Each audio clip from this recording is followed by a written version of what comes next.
My husband's family planned our entire wedding without asking me, so I planned a honeymoon they'd never forget. When Theodore proposed, I thought I'd won the lottery. Handsome, kind, successful. What I didn't realize was that marrying him meant marrying his mother, Rosemary, and her obsessive need to control everything. It started innocently enough. She offered to help with venue research. Then she booked the venue without asking. A country club where her friends could attend. 45 minutes from anyone I actually knew. My dress was next. I'd found a simple lace gown I loved. Rosemary called it cheap-looking and ordered a designer monstrosity covered in crystals that made me look like a disco ball. The guest list was supposed to be 80 people. She invited 240. 14 of them were mine. I wanted wildflowers. She ordered white roses because anything else would photograph poorly. I wanted my brother to officiate. She hired her pastor instead. I wanted my grandmother's recipe for the cake. She ordered a 6-tier fondant tower from the city's most expensive bakery. Every time I objected, Theodore would sigh. She just wants everything to be perfect, he'd say. Can you try to compromise? But compromise means both sides giving something up. I gave up everything. Rosemary gave up nothing. The breaking point came at the rehearsal dinner. I walked in wearing a burgundy dress I'd chosen myself. Rosemary appeared in white, bridal white, floor length with a small train. When I stared, she laughed. "Oh, honey," she said loudly enough for everyone to hear. "At my age, you wear white whenever you can still pull it off." Her sisters cackled. Theodore pretended not to notice. That night, I lay awake making a decision. I couldn't control the wedding anymore. But the honeymoon was still mine. Theodore had let me handle the travel arrangements. The one thing his mother deemed beneath her attention. She assumed we were going to Tuscany because that's where she'd told everyone we were going. We weren't going to Tuscany. I booked us a tiny eco-lodge in Costa Rica. No electricity after 9 p.m. Composting toilets. A 3-mile hike to reach the nearest road. The kind of rustic experience Rosemary would consider criminal. But here's where it got interesting. I discovered something during wedding planning. Rosemary had been monitoring Theodore's credit card statements. Every charge sent an alert to her phone. She'd enrolled herself years ago, claiming she needed to watch for fraud. So I used cash for everything, bought prepaid gift cards, left no digital trail she could follow. The wedding itself was a blur of her triumph. She gave a 20-minute toast about raising such a wonderful son. My parents got 3 minutes combined. She positioned herself in every professional photo. She announced our honeymoon destination during the reception, telling guests they could track our journey on social media. As we drove away from the venue, Theodore checked his phone. "Mom wants to know our flight number so she can track us landing safely," he said. I smiled. "Tell her we're handling it ourselves." For the first time, he didn't argue. We landed in San Jose at midnight. Theodore was confused when I led him past the resort shuttles toward a rusted van driven by a man named Ignacio. "Where exactly are we going?" he asked. "Somewhere your mother can't find us," I replied. The lodge was everything I'd hoped for. Howler monkeys woke us at dawn. We swam in waterfalls and ate meals prepared over open fires. Theodore's phone died on day 2, and without his charger, he couldn't revive it. For 10 days, we were completely unreachable. I didn't know what was happening back home until we returned to the airport. Theodore's phone exploded with 847 notifications. His mother had reported us missing to the police. She'd contacted the Tuscany resort demanding to know why we never arrived. She'd called my parents accusing them of kidnapping her son. She'd posted on social media that I'd potentially harmed Theodore. The voicemails alone took 2 hours to get through. The first 47 were increasingly frantic messages from Rosemary. "Theodore, baby, where are you? Call me immediately." Then they escalated. "Theodore, I'm worried sick. Your new wife clearly lied about where you were going." By message 23, she was openly weeping. "If she's done something to you, I will never forgive myself for letting this wedding happen." Message 31 was different. Her voice had gone cold and hard. "I've contacted the authorities. I've spoken to a private investigator. When we find out what that woman has done to my son, she will regret ever setting foot in this family." Theodore's face cycled through confusion, embarrassment, and something I'd never seen before. Anger. "She filed a missing persons report?" he said, staring at his phone. "We've been married for 10 days. We were on our honeymoon. I stayed quiet. Sometimes the best thing you can do is let someone reach their own conclusions." His phone rang. Rosemary. He answered on speaker. "Theodore? Thank God. Where have you been? Are you hurt? Is she there? Don't say anything if she's holding you against your will. I have people standing by." "Mom," Theodore said slowly, "we were in Costa Rica, on our honeymoon, the trip Naomi planned for us." The silence stretched for 3 full seconds. "Costa Rica?" Rosemary's voice shifted from panicked to accusatory. "You told everyone you were going to Tuscany. I called that resort 14 times. They said you never checked in. The Italian consulate has been looking for you." "Naomi planned something different," Theodore said. "Something we'd actually enjoy." Rosemary's tone turned venomous. "So she lied to everyone. She deliberately made me look like a fool. Do you understand what I've been through? I thought you were dead, Theodore. I thought that woman had murdered you and dumped your body somewhere." Theodore looked at me. His jaw tightened. "Mom," he said quietly, "I need you to listen very carefully. My wife did not murder me. We went on vacation. You're the one who told everyone we were going to Tuscany. We never confirmed that. Because I assumed. Because that's where civilized people honeymoon, not some jungle where you can't even get proper cell service. This is exactly what I warned you about. She's isolating you from your family. It's textbook manipulation." The irony was so thick I nearly choked on it. Theodore hung up without saying goodbye. For the next 4 hours as we waited for our connecting flight, he read through everything. The social media posts, The police reports, the emails Rosemary had sent to his entire extended family warning them that his new wife might be dangerous. She tagged my employer, he said, showing me her Facebook post. Your employer. She's saying you might have psychological issues. I looked at the post. It had 342 comments. Most were supportive of Rosemary, offering prayers and resources. A few were questioning why she'd jumped to murder so quickly. One cousin had written, "Rose, maybe they just wanted privacy," and been immediately attacked by Rosemary's friends. "This is insane," Theodore said. Then he corrected himself. "She's insane." It was the first time I'd ever heard him criticize his mother. When we landed in Chicago, the chaos was waiting for us. Rosemary had called Theodore's work to inform them he might be missing under suspicious circumstances. His boss had spent 3 days fielding questions from HR about whether they needed to contact authorities. My own supervisor had received 4 voicemails suggesting I might pose a threat to workplace safety. The police had closed the missing persons case after 72 hours when it became clear we were simply out of contact by choice. But the damage was done. The story had spread through both families, through social media, through our professional networks.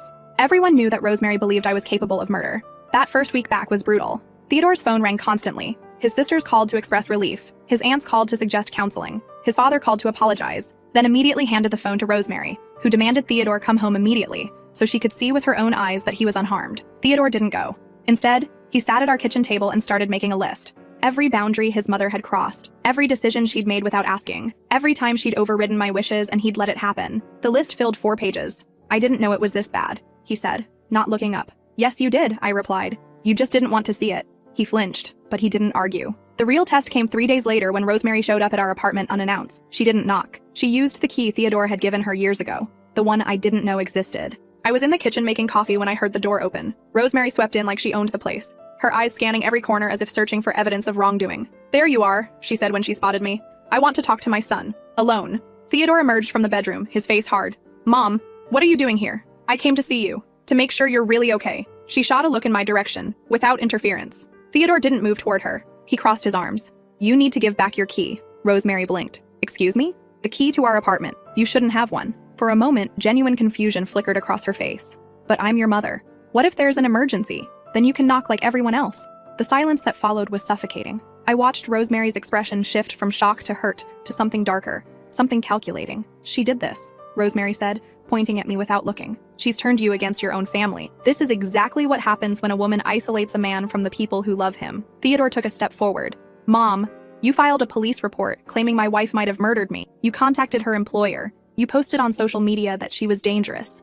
You did all of that because we went on vacation and didn't tell you the exact location. Because you lied." Rosemary's voice cracked. "You said Tuscany. I never said Tuscany. You assumed Tuscany. You announced Tuscany at my wedding without asking. Just like you announced everything else without asking." Rosemary's hand went to her chest. "After everything I've done for you, the wedding alone cost your father and me $47,000. "I know," Theodore said, "because you invited 200 people we didn't ask for, ordered food we didn't choose, and made decisions about our day that had nothing to do with what we wanted. You spent $47,000 making yourself happy." I could see Rosemary recalculating. The wounded mother approach wasn't working. She tried a different angle. "Fine," she said, her voice turning brittle. "I can see I'm not wanted here. When you come to your senses and realize what this woman is doing to our family, I'll be waiting. But don't expect me to be understanding. You've humiliated me in front of everyone." She turned to leave, then stopped at the door. "And don't bother coming to Sunday dinner anymore. Not until you apologize." She slammed the door behind her. Theodore stood frozen for a long moment. Then he laughed. It started small, almost disbelieving, then grew until he was doubled over. "She just banned us from Sunday dinner," he said, like it's a punishment. I waited. "Do you know how many Sundays I've sat through her critiquing everything? The food other people brought? The clothes her daughters-in-law wore? How my sisters weren't raising their children correctly?" He shook his head. "I've been dreading Sunday dinners for 15 years. That night, we ordered Thai food and watched a movie." Theodore fell asleep on the couch with his head in my lap, more relaxed than I'd ever seen him. The next 2 weeks were quiet. Rosemary went radio silent, which I'd learned was her standard tactic. Withdraw affection. Make people miss you. Wait for them to come crawling back, grateful for any scrap of attention. Theodore didn't crawl. Instead, he started therapy. His first session was supposed to be about stress management. By session 3, they were deep into his childhood, unpacking decades of manipulation he'd never recognized as such. "She used to go through my room when I was a teenager," he told me one evening. "Check my drawers, read my journals, listen in on phone calls. She said it was because she loved me, because good mothers pay attention." "That's not attention," I said. "That's surveillance." He nodded slowly. "I know that now." The real bomb dropped 6 weeks after we got back from Costa Rica. I was at work when my phone buzzed. A text from Theodore's sister, Margot, the one who'd been civil to me, if not warm. "I assumed you'd want to see this before it spreads." Attached was a screenshot of an email. Rosemary had sent it to the entire extended family, both sides, a guest list of 240 people from our wedding. The subject line read, The truth about Naomi. My blood went cold as I read. Dear family and friends, it is with a heavy heart that I share some concerns about my son's new wife. As many of you know, Theodore and Naomi's honeymoon was marked by deeply troubling behavior. What I didn't share at the time was the full extent of what I've discovered since. After extensive investigation, I've learned that Naomi has a history of manipulating men in relationships. A former college roommate confirmed that she once accused an ex-boyfriend of things that turned out to be false. She has systematically isolated Theodore from his family since they began dating, and I fear this is part of a larger pattern. I've consulted with a family counselor who specializes in these situations, and she agrees that Theodore may be in danger. I'm sharing this not to cause harm, but because I believe our family deserves to know the truth about who we've welcomed into our lives. I have more documentation available for anyone who would like to see it. I only want what's best for my son. With love and concern, Rosemary. I read it 3 times. My hands shaking. She'd invented sources. Former college roommate. Family counselor. I had no idea who she'd actually spoken to, if anyone, but it didn't matter. The email had already been sent. The narrative was already spreading. I forwarded it to Theodore without comment. He called 4 minutes later. "I'm so sorry," he said, his voice tight. "I had no idea she would. I know. This is defamation, Naomi. She's lying about you to 240 people. I know. What do you want to do?" I'd been thinking about that since I read the first sentence. My initial instinct was to respond, to defend myself, to point out every lie and demand a retraction. But I'd watched Rosemary operate for long enough to know how she'd spin it. The defensive daughter-in-law, proving she had something to hide. The hysterical new wife who couldn't handle a mother's reasonable concerns. She wanted me to react. She was counting on nothing, I said. Nothing? Not yet. Let her think she's winning. Theodore was quiet for a moment. "You have a plan." It wasn't a question. "I'm working on one." That weekend, I started gathering evidence. Not to use immediately, to document, to build a case so airtight that when I finally deployed it, there would be no wiggle room, no alternate interpretation, no way for Rosemary to reframe herself as the victim. I went through Theodore's old emails, the ones he'd saved from his mother over the years. I found dozens of boundary violations, demands disguised as requests, guilt trips when he didn't immediately comply, passive-aggressive comments about his career, his apartment, his girlfriends before me. I cataloged the wedding planning documents, every email where I'd expressed a preference and been overruled, every receipt for things I never asked for, the photographer's contract that listed Rosemary as the primary contact, not the bride. I tracked down the guests from our wedding and quietly asked if they'd received the email about me. Most had. Some were horrified on my behalf. Others were carefully neutral, not wanting to take sides. Then I found something I hadn't expected. Theodore's cousin, a woman named Bridget who worked in IT, mentioned something during a phone call. "You know she's done this before, right?" I paused. "Done what before?" "The email campaign." When Theodore's sister Margot got engaged to her first husband, Rosemary sent a similar email to the family, raised concerns about his character, suggested he was after the family's money. What happened? Margot called off the engagement. Spent 2 years in therapy. By the time she married her current husband, she'd moved to Portland and barely speaks to your mother-in-law. My mind was racing. "So there's a pattern. There's a pattern," Bridget confirmed. She also did something to Theodore's brother Winston when he tried to move to California for a job. Convinced him it was a mistake. He's still living 10 minutes from her, working a job he hates. Why hasn't anyone pushed back? Bridget laughed bitterly. "Have you met Rosemary? She has a way of making you feel crazy for questioning her. By the time you realize what happened, everyone else has already accepted her version of events." I thanked Bridget and hung up. For the next 3 weeks, I worked quietly. I reached out to Margot, who was hesitant at first but eventually opened up about her own experience. I talked to Winston's ex-girlfriend, who confirmed that Rosemary had systematically sabotaged their relationship. I even found the former housekeeper who'd worked for the family for 12 years before being fired for being too friendly with Theodore. Everyone had a story. Everyone had been gaslit into silence. The documentation grew. Emails, text messages, recorded voicemails, screenshots of social media posts that Rosemary had deleted but others had saved. A timeline of manipulation stretching back decades. I didn't know what I'd do with it yet, but I knew I'd need it. The confrontation came 3 months after our honeymoon. Rosemary had grown tired of the silent treatment and escalated. She showed up at Theodore's office with lunch, telling his receptionist she was his mother and needed to deliver an urgent message. She called our landlord pretending to be me, asking questions about our lease. She even reached out to my parents, suggesting they needed to have a serious conversation about their daughter's mental health. My mother called me in tears after that one. "She says you're exhibiting signs of a personality disorder," Mom said, her voice shaking. "That you've been lying to everyone, manipulating Theodore." She gave me the name of a therapist she thinks you should see. I let Mom cry. Then I asked if she believed any of it. "Of course not," she said. "But the fact that she's saying these things at all, making these accusations to everyone who will listen, isn't that harassment? Can't you do something?" "I'm working on it." Theodore had been patient. More than patient. But when his mother contacted our landlord, something shifted. "She's trying to get us evicted," he said, staring at the voicemail our landlord had forwarded. She told him we were running an illegal business out of the apartment, that we were disturbing other tenants, that there were concerns about domestic violence. "She's escalating because she's losing," I said. "This has to stop." He looked at me, his eyes exhausted. "What's your plan?" I took a breath. It was time. Your mother sent that email to 240 people claiming I have a history of manipulating men and that she had documentation. I want to send a response. Not defending myself. Just presenting facts. What kind of facts? Everything. The wedding decisions made without my input. The surveillance of your credit card. The fake missing persons report. The emails she sent to our employers. The attempts to contact our landlord. And the pattern. Pattern? I told him about Margot's first engagement. About Winston's job in California. About the housekeeper. About the other daughter-in-law who'd moved across the country just to escape. Theodore sat very still. This isn't about me, I said. She's been doing this for 30 years.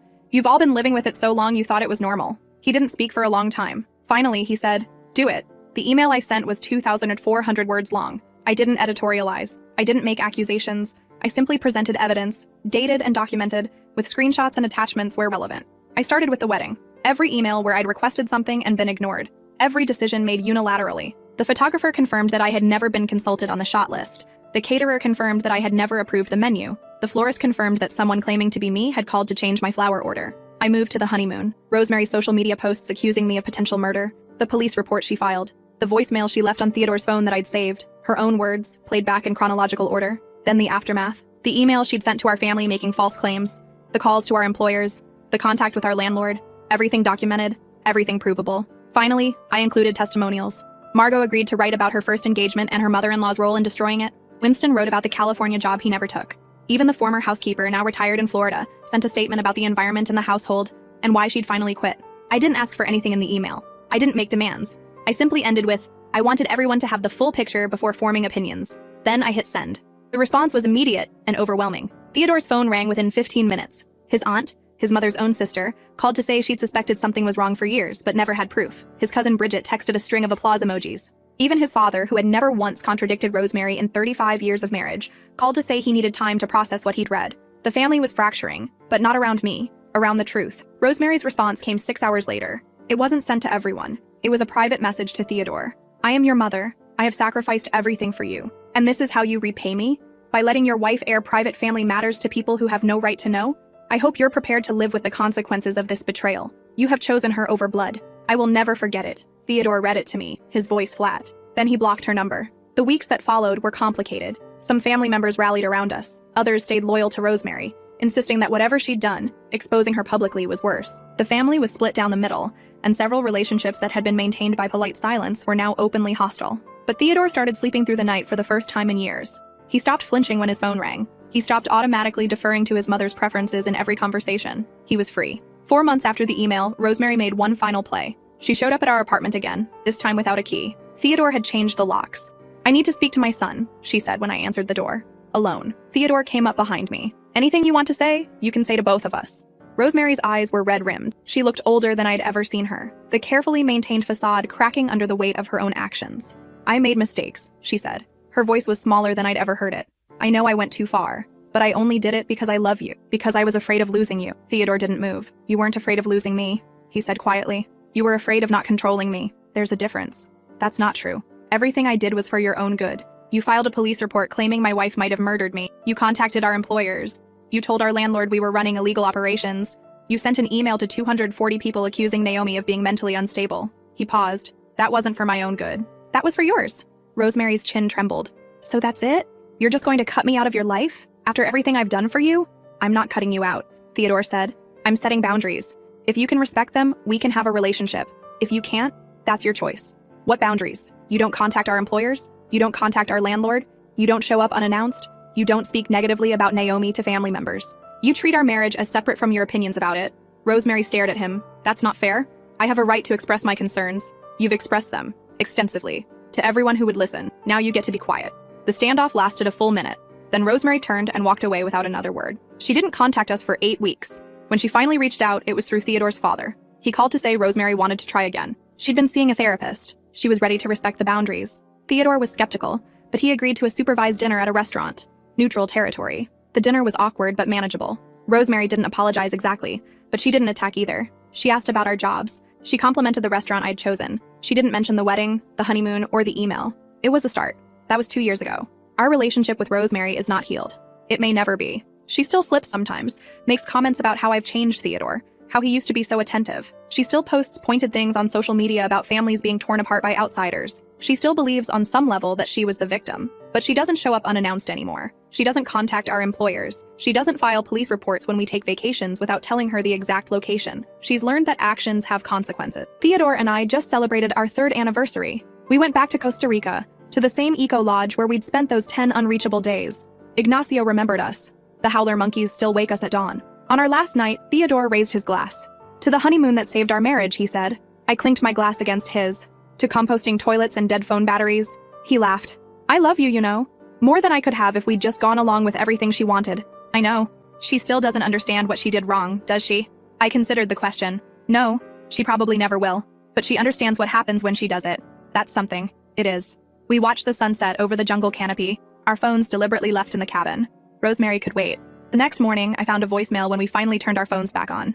Rosemary's voice, carefully measured. I hope you're having a lovely trip. I wanted to let you know that Sunday dinner is at 4 p.m. this week if you'd like to join. No pressure. Just an invitation. Theodore looked at me. What do you think? I thought about the woman who'd worn white to my rehearsal dinner, who'd filed a police report claiming I'd murdered her son, who'd emailed 240 people trying to destroy my reputation. I also thought about the woman who'd agreed to boundaries, who'd been seeing a therapist, who'd made it through an entire dinner without a single passive-aggressive comment about my inadequacy as a wife. People don't change completely. I'd learned that, but sometimes they change enough. Tell her we'll be there, I said. Theodore smiled. We arrived at Sunday dinner 15 minutes early with a bottle of wine and a pie from the bakery my grandmother used to love. Rosemary opened the door wearing a tasteful navy dress. Not white, not anything close to white. Welcome, she said. Both of you. It wasn't warmth exactly, but it wasn't hostility either. It was effort. I could work with effort. The other family members trickled in. Margot had flown in from Portland for the weekend, the first time she'd attended Sunday dinner in 4 years. Winston brought his new girlfriend, a woman he'd met at a job he actually enjoyed, one he'd taken after finally standing up to his mother's career advice. Even Theodore's father seemed different, more present. He made conversation instead of retreating behind Rosemary's opinions. He asked about my work. He listened to the answers. Something had shifted. Not everything was fixed. Rosemary still dominated conversations. She still centered herself in every story. She still believed fundamentally that her way was the right way, and everyone else was simply wrong, but she was trying to hide it better. And sometimes, that's the beginning of real change. After dinner, when the dishes were cleared and everyone was sipping coffee in the living room, Rosemary pulled me aside. I know I haven't said this properly, she began, her voice stiff. I'm sorry for the things I said, the calls I made, the email. I waited. I thought I was protecting Theodore. I see now that I was protecting something else. She didn't name what.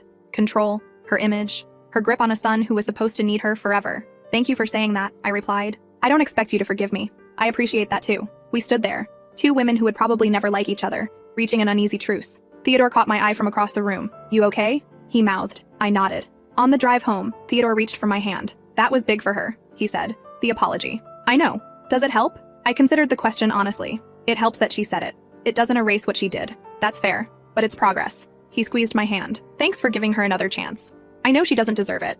I looked out the window at the suburban street sliding past. The same route Theodore had driven 1,000 times to his mother's house. The same houses, the same trees, the same suffocating familiarity that had nearly strangled our marriage before it began. Everyone deserves a chance to be better, I said. But only if they take it. Theodore was quiet for a moment. You know what I think about sometimes? He asked. What would have happened if we'd just gone to Tuscany, if you'd let her have her way? I thought about it too. The resort she'd chosen, the activities she'd scheduled, the daily check-ins she'd demanded, a honeymoon that would have set the pattern for our entire marriage. We'd probably be divorced by now, I said. Or I'd still be living 10 minutes from her, working a job I hate. Instead, you're here. Instead, I'm here. He pulled into our driveway and turned off the car, but he didn't move to get out. He sat there, looking at our apartment building, the home we'd built together. That honeymoon, he said. The one in Costa Rica. Those 10 days when we couldn't reach anyone. What about them? They were the happiest days of my life. Not because of the waterfalls or the monkeys or the jungle. Because for the first time, I understood what it felt like to make my own choices, to be unreachable. I leaned over and kissed him.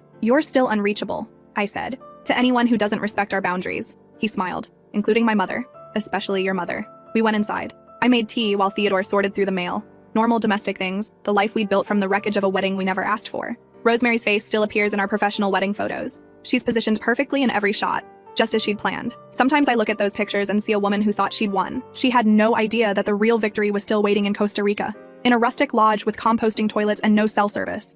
In 10 days of unreachability that taught my husband what freedom felt like. I didn't defeat Rosemary with the email or the documentation or the testimonials from her other victims. Those were just the mechanisms, the weapons. I defeated her with boundaries, with consequences, with the radical act of refusing to play her game. She's still learning that lesson. Every Sunday dinner when she catches herself mid-manipulation and stops. Every holiday when she waits for an invitation instead of assuming she's entitled to our time. Every phone call that goes to voicemail when she tries to reach us after 9 p.m. She's learning. Slowly, but she's learning. And that's more than I ever expected from a honeymoon that started with a rusted van and ended with 847 notifications. 6 months after that Sunday dinner, Theodore got a promotion at work. His first major advancement in 4 years. He'd been overlooked before, always too distracted by family drama to fully commit to his career. We celebrated with dinner at the restaurant where he'd proposed. "I've been thinking," he said over dessert, "about the future."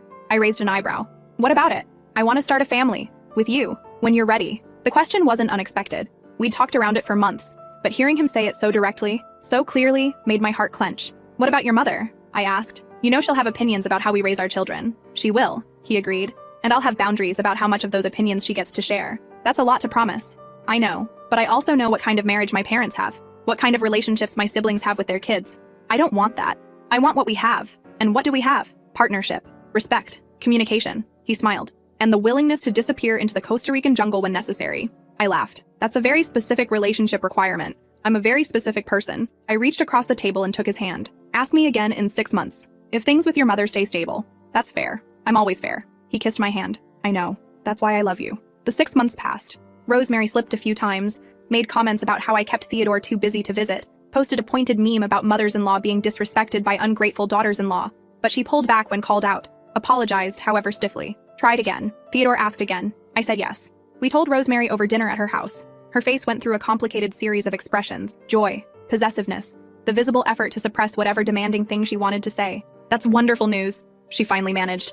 "I'm very happy for both of you." "Thank you," I said. "If you need any help?" Rosemary paused, clearly struggling. "Any suggestions?" "I'm here, if you want them." "We appreciate that," Theodore said. "We'll let you know." It was the closest she'd ever come to offering support without strings attached. Our daughter was born on a Tuesday in March. We named her Willow, after my grandmother. Not a family name from Theodore's side. Not anything Rosemary would have chosen. She didn't complain. When she came to visit at the hospital, she held Willow gently and said, "She's beautiful." Then she handed her back to me. "You're her mother," she said. "You know what's best." It was the most generous thing she'd ever said to me. Willow is 14 months old now. She has Theodore's eyes and my stubbornness. She calls Rosemary Gam Gam, a name she invented herself that Rosemary secretly loves. Things aren't perfect. They probably never will be. Rosemary still thinks she knows best. She still makes suggestions that are really demands. She still believes, somewhere deep down, that I stole her son and ruined her plans. But she's learned to keep most of it to herself. And Theodore has learned to set boundaries before things escalate. And I've learned that victory isn't always a dramatic confrontation. Sometimes it's a slow, quiet assertion of the life you refuse to let anyone else control. Last month we went back to Costa Rica, our third trip since the honeymoon. This time we brought Willow. The eco-lodge had added electricity until 11 p.m. and slightly less composting toilets. Progress. Ignacio bounced Willow on his knee and told her stories in Spanish. She laughed at the howler monkeys. She splashed in the same waterfall where Theodore and I had swum as newlyweds. On our final night, after Willow was asleep, Theodore and I sat on the cabin porch drinking wine. "I never thanked you properly," he said. "For what?" "For that first honeymoon, for forcing me to be unreachable, for refusing to let my mother control our marriage before it even started. You did the hard part," I reminded him. "You're the one who set the boundaries, cut the cord, chose us over her expectations. I couldn't have done it without you showing me it was possible." I leaned against his shoulder. "We make a good team, the best." Somewhere in the jungle, a howler monkey screamed. Willow stirred in her travel crib but didn't wake. "Your mother texted, by the way," I said. "Wants to know if we're having a good trip?" Theodore smiled. "Tell her we're handling it ourselves." I laughed. Same thing I said 5 years ago. And it's still true. I typed out a reply. "Having a wonderful time. Willow loves the monkeys. See you Sunday." Then I put my phone away. Some victories are quiet. Some revenge is patient. Some boundaries take years to establish and a lifetime to maintain. But sitting on that porch, with my husband beside me, and my daughter sleeping peacefully, and my mother-in-law 3,000 miles away, I knew the most important truth. The honeymoon hadn't just been a trip. It had been a declaration. This is our marriage. These are our choices. And you're not invited unless we decide you are. Rosemary had finally learned what that meant. It only took her 5 years. But then again, she's a slow learner. And I'm a very patient teacher.